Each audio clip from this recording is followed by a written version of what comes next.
నమః శివాయ. కాశీ విశ్వేశ్వర స్వామికి. అయ్యా కృష్ణ ఒక్క 2 నిమిషాలే.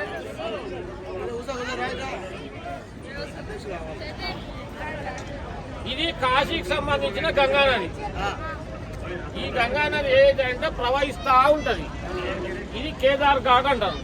ఇసుంటి 84 ఘాట్లు.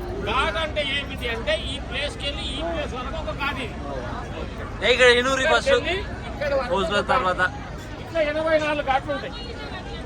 అక్కడ కాలం అనేది అది చంద్రమహారాజు ఘాట్. ప్రశాంతం కాలుతుంది మీకు కనపడుతుంది. అది హరిచంద్ర మహారాజు ఘాట్ అంటారు. అట్లా ఘాట్లు ఉంటాయి అన్నమాట. ఇక నారద మహర్షి ఘాటు, ఆ ఘాటు, ఈ ఘాటు అని రకరకాల ఘాట్లు ఉంటాయి.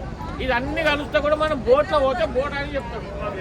నేను ఎప్పుడో వెళ్తుందో తెలియదు నాకు, కానీ ఇక ముంచేటోళ్ళు కూడా అంతమంది ఉంటారు. ఇక్కడ మోసాలు ఎట్లుంటాయని చెప్పండి అన్ని నేను చెప్తా అంటుంటారు. అన్నారు అంతే. మీరు వాళ్ళే పడిపోతారని మనల్ని మూస్తారు. అందుకనే ఇక్కడ జర జాగ్రత్తగా ఉండండి. ఇక్కడి నుంచి మనం బండెక్కేంత వరకు ఎంతవరకు అంటే అంతవరకు జాగ్రత్త ఉండడం బెటర్. నేను ఇదే చేస్తాను, నేను అదే చేస్తా అంటే కుదరదు. కాశీకి వెళ్ళి బయటకు వెళ్ళేంత వరకు ఒక్క తాటి మీద నడవండి.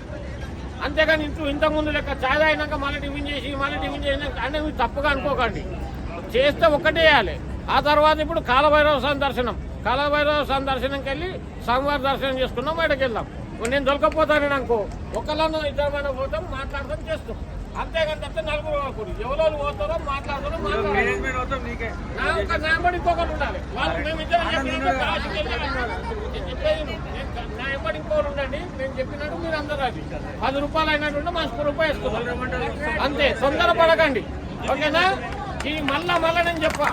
జై శ్రీనివాస్, జై శ్రీనివాస్, జై శ్రీనివాస్, జై శ్రీనివాస్.